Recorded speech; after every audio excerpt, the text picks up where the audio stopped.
በአድዋ ጦርነት ጊዜ ኢትዮጵያ ከማን ጋር ነበር የተዋጋችው? ከነጮች። ከየትኛው ሀገር? ኬንያ። ከኬንያ ጋር ኢትዮጵያ የተዋጋችው። ማን ነው ያሸነፈው? ኢትዮጵያ። እሺ ከማን ጋር ነበር የተዋጋችው? አንድ አገር ዝም ብለሽ። ከኬንያ ጋር። ኦኬ ማን አሸነፈ? ኢትዮጵያ።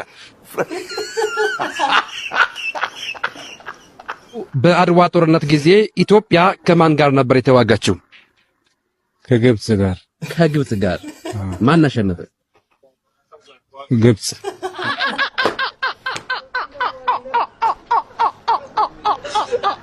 በአድዋ ጦርነት ጊዜ ኢትዮጵያ ከማን ጋር ነበር የተዋጋችው? እንጃ። ከአማራ ጋር ነው የተዋጋችው? በአድዋ ጦርነት ጊዜ ኢትዮጵያ ከማን ጋር ነበር የተዋጋችው? ወላይታ። ከወላይታ ጋር ነው የተዋጋችው? ኢትዮጵያ ከአድዋ ላይ ማን አሸነፈ? ሆሳና። ኦኬ